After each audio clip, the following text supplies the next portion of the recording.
tried to start recording it twice.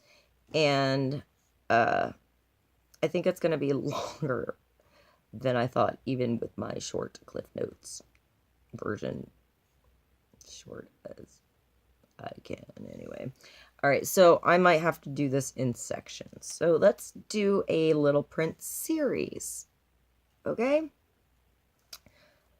So, shall we start with where he's from? All right, so the Little Prince. He lives on this teeny tiny little asteroid called B612. And this little asteroid is sort of like a teeny tiny little New York City studio apartment in the village in a walk up. So you can cook your eggs, put your feet in the bath, and reach over to your bed at the same time.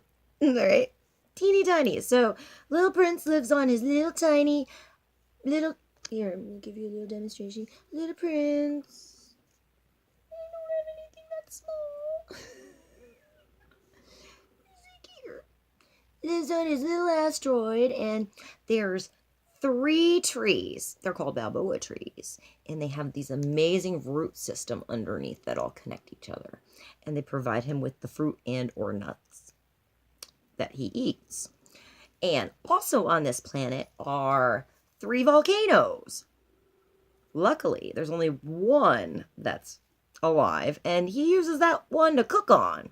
So he cooks his nuts on his volcano fire, and then he makes sure to clean out his dormant volcanoes every day. He wakes up, he cleans his volcanoes. He checks his trees. He does his rounds. Sometimes he gets fancy and decides to be a daredevil and see the sunset like 44 times. So what does he do? He scoots his chair that way and he gets to look at the stars in the twilight. And he's like, nah, I want to see the sunset now. So he scoots his chair this way and he gets to see the sunset. He's like, no, I'll see the stars. And he scoots his chair over here and he's like, no, those are awesome stars in the sky. And then he's like, no, I'm getting bored with that. I want to see the sunset. And he goes back there. So it's a really little planet, and he doesn't have to do much. So not much going on this planet. All right, so one day. Do I have a demonstration? Yes. One day, out of nowhere, a rose sprouted up on his planet. What are you? You're the most beautiful thing I have ever seen. I mean, I've seen stars and sunsets, and stars and sunsets, and volcanoes, and Balboa trees, but what are you? Now, they developed a nice friendship. You know, they were all each other had. So, you know, he was learning, like, he didn't know about a rose. He only took care of trees. And she was a temperamental, sensitive, delicate, pushy little thing, wasn't she?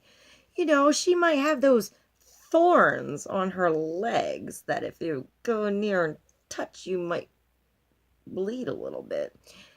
But she was so delicate.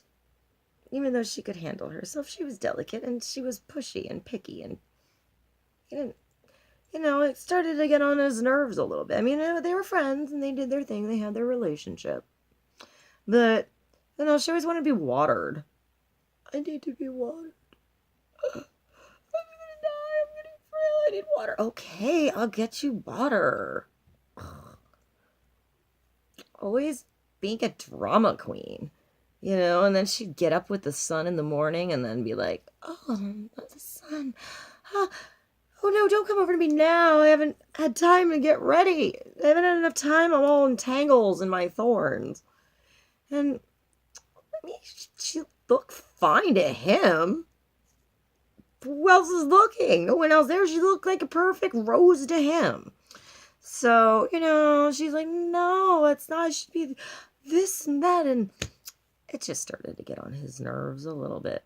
So he sort of made the internal decision that he wanted to find some new friends that didn't make him do things and complain and something. He needed something different, you know. So You know, one morning he woke up and he did the huge, cleaned his volcanoes out.